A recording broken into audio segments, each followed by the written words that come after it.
Sombor je prvi grad u Srbiji koji je potpisao Parisku deklaraciju, dokument kojim se potpisnik obavezuje da u svom gradu ubrza napore da se zaustavi epidemija AIDS-a putem čitavog niza aktivnosti.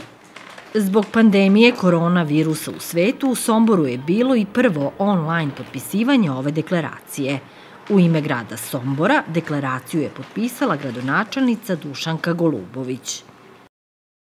Kao lokalna samouprava bili smo sve vreme ustremljeni ka ostvarivanju ciljeva održivog razvoja i u tom smislu realizacije Agende 2030, te otuda i ove aktivnosti koje smo preduzeli u saradnji sa Somborskim edukativnim centrom i Timočkim omladinskim centrom svakako značajno doprinose kako ostvarivanju ovih ciljeva na teritoriji naše lokalne samouprave, tako i sprovođenju i daljoj realizaciji naših planova javnog zdravlja.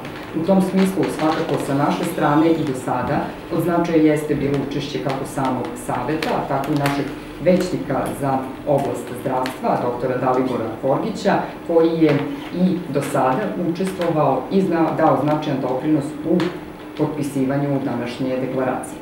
Potpisivanjem Pariske deklaracije očekujemo pre svega dobru saradnju sa svim onim lokalnim samoupravama koje su to već učinile i u tom smislu podršku našim nastojanjima da i ovakvu vrstu kako preventivnih, tako i drugih programa uspostavimo i na teritoriji naše lokalne samouprave. Potpise na Parisku deklaraciju sa Somborom stavili su i dr. Konstantin Vojceković, predstavnik UNAIDS-a, Andrej Klepikov, izvršni direktor Alijanse za javno zdravlje i Goran Radisavljević, direktor Timočkog omladinskog centra.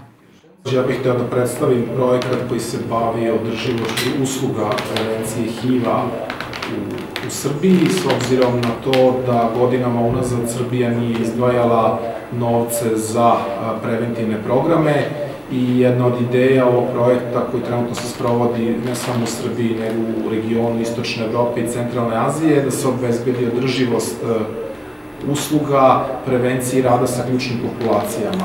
Ideja u Srbiji je da se nekako uklopi lokalni i nacionalni nivo, jer bez uklapanja lokalnog i nacionalnog nivoa nećemo dobiti ni pravi odgovor. This is very important that for the first time the declaration signed in Serbia. It's important because we are committing to achieve the fast track goals, which are 90-90-90. 90% of all people achieve positive no status.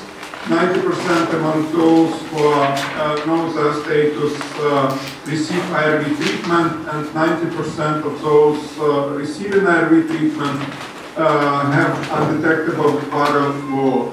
Congratulate the city of Sombor being the first in Serbia to join the Paris Declaration. I'm sure there will be more to follow. Nakon potpisivanja Pariske deklaracije prisutnima se obratio Andrej Klepikov, direktor Alijanse za javno zdravlje iz Ukrajine, koji je tom prilikom gradu Somboru dodelio nagradu In Your Power. Ova nagrada dodeljuje se u okviru regionalnog projekta SOS, kao izraz zahvalnosti zajednice za efikasan i posvećen rad i partnerstvo između države i civilnog sektora. In Your Power je nagrada za zalaganje određenog političara ili zvaničnika na polju borbe protiv epidemije HIV-a i AIDS-a. Cilj ove nagrade je da se uspešne priče promovišu i motivišu druge kako bi unapredili borbu protiv HIV-a i AIDS-a u svojim zajednicama.